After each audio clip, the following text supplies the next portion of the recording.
Somewhere on this planet, right now, a group of people is drinking a cup of warm blood straight from a living animal. Nobody is hurt, nobody is being punished. It's just breakfast. If that made you a little uneasy, that's completely normal. Most of us grew up connecting blood with death, horror movies, and vampires. Drinking it feels like crossing a line that should never be crossed. But for almost all of human history, that line didn't exist. Drinking animal blood wasn't dark, it wasn't taboo, it wasn't some savage ritual performed by people who didn't know any better. It was one of the smartest moves a human body could make. And once you understand why, you'll probably never look at a vampire movie the same way again. Let's start with the problem your ancestors ran into constantly. Meat alone isn't enough to keep a human alive. Not for long, anyway. Here's why. If you eat nothing but lean muscle meat, with no fat and no organs, your body eventually can't process it. Your liver can only break down around 300 grams of protein a day, give or take. Push past that ceiling for long enough, and waste products build up in your blood faster than your kidneys can clear them. You get sick, exhausted, nauseous, weirdly hungry even with a full stomach. Arctic explorer Wilhelm Stefansson documented this in the early 1900s after living with indigenous communities across the Canadian North. Hunters and trappers called it rabbit starvation because rabbit meat is almost pure lean protein with barely any fat. Eat only rabbit and you can starve to death with a stomach full of food. And here's the part that made this an even bigger problem for ancient hunters. Wild animals are lean. Far leaner than we're used to today.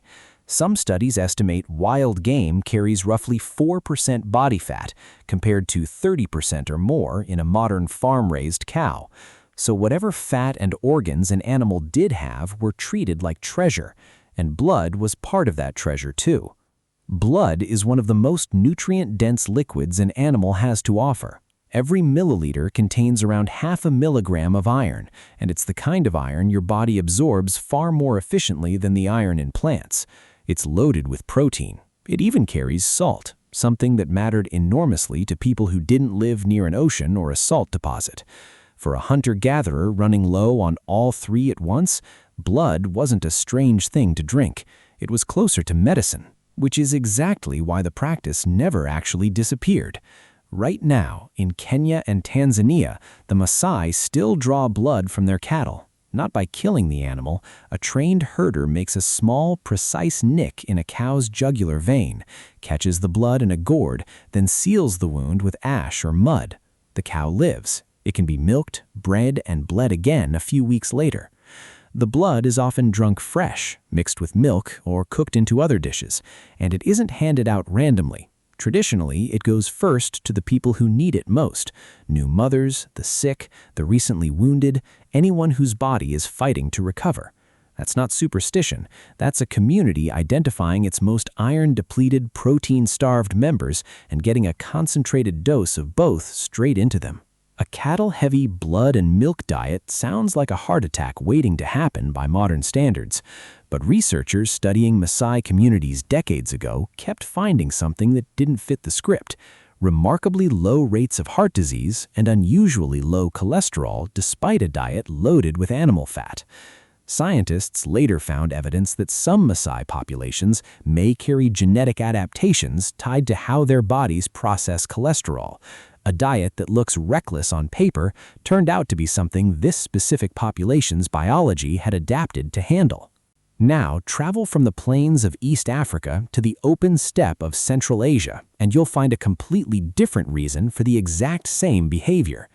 When Mongol armies moved fast, they moved without a supply chain.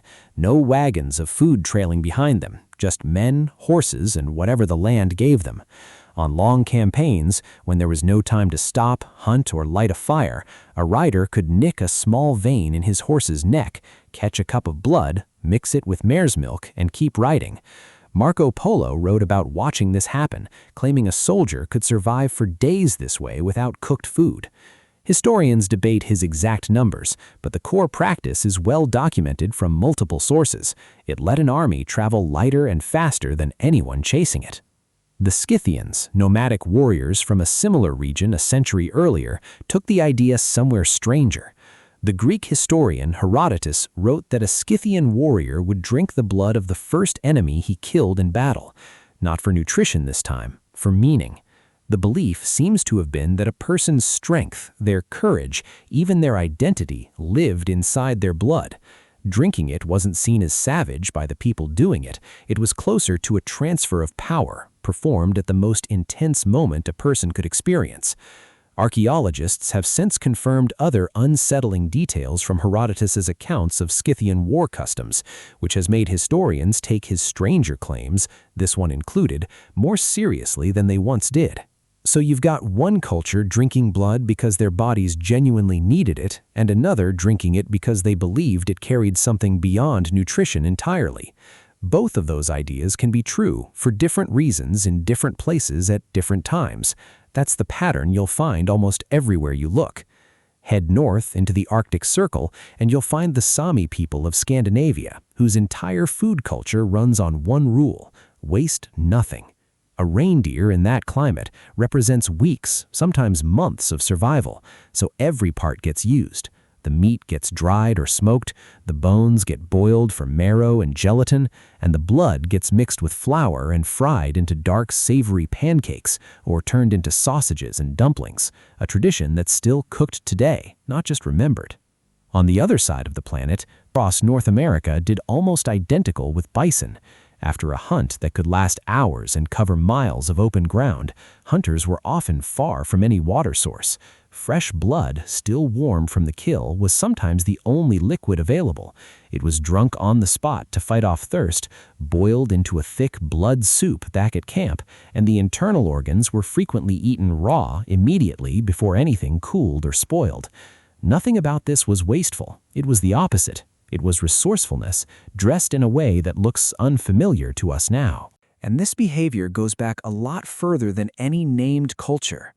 Archaeologists have found actual blood residue preserved on stone tools nearly 90,000 years old, recovered from Tabun Cave in Israel. Similar residue has turned up on ancient hunting points across multiple continents, including tools used to butcher massive Ice Age animals in the Americas thousands of years ago. Blood soaked into stone the moment a spear or blade cut into an animal. It was never a separate choice, layered on top of hunting. It was baked into the act of hunting itself from the very beginning. The real question was never, why would you drink this? It was, why would you let something this valuable go to waste? But not every culture answered that question the same way, and this is where it gets genuinely strange. In the exact same era, on the exact same continent where the Scythians were drinking the blood of their enemies, a completely different set of rules was taking hold a little further south. The Hebrew Bible flatly forbids eating or drinking blood, stating plainly that the life of a creature exists within its blood. That's the part people miss. The blood drinkers and the blood banners weren't actually disagreeing about what blood was. They agreed completely. Blood is life, concentrated into liquid form. One side of that argument decided something that powerful should be consumed. The other side decided something that powerful should never be touched. Same belief, opposite conclusion. And this wasn't only an ancient, faraway practice either. There's a well-known saying in County Kerry, Ireland, "Kerry cows, no Sunday." According to local tradition, it comes from a practice during hard times, including the Great Famine, when farmers would bleed a cow once a week for a bit of nourishment, then let the wound heal before the next Sunday came around. It's the exact same logic the Maasai use today, showing up quietly in Irish folk history, in a country most people wouldn't associate with this practice at all. So if blood is this useful, why didn't humans just go all in on it? Why isn't there a culture anywhere that lives on blood alone? Because biologically, that's almost impossible for a human body to pull off. There's really only one group of mammals on Earth that ever managed it: vampire bats. Out of roughly 6,000 mammal species alive today, Only 3 species of bats survive purely on blood, and it wasn't easy for them evolutionarily speaking. It took millions of years to get there. Their stomachs had to evolve into stretchable storage tanks. Their genes had to change to handle a diet that's almost entirely protein and iron, with almost no fat or sugar. Their insulin regulation shifted. They even developed a social system where a bat that fed successfully will regurgitate blood to share with a roostmate who didn't, because a vampire bat can die from starvation in as little as 2 or 3 days without a meal. Humans never had any of that. Our bodies simply aren't built to run on blood alone, not for more than a very short stretch. On top of that, raw blood carries real risk. Diseases like brucellosis can pass from livestock to the people handling their blood and other fluids.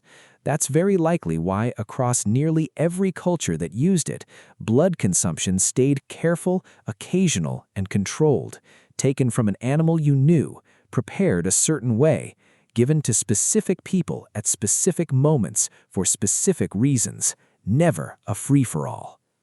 So here's the real answer to the question. Ancient humans didn't drink blood because they were violent, primitive, or strange. They drank it because their world never handed them a spare drop of anything. No grocery store, no iron supplements, no guarantee the next meal was coming. When an animal gave its life for a group of hungry people, every part of it, down to the very last resource still warm inside its body, was too valuable to leave behind. That instinct, use everything, waste nothing, take care of the ones who need it most, is still recognizably human. We just satisfy it differently now. You reach for an iron supplement instead of a cup of blood, but the impulse underneath it is exactly the same one that kept your ancestors alive long before pharmacies, long before farms, long before anyone had a word for nutrition at all.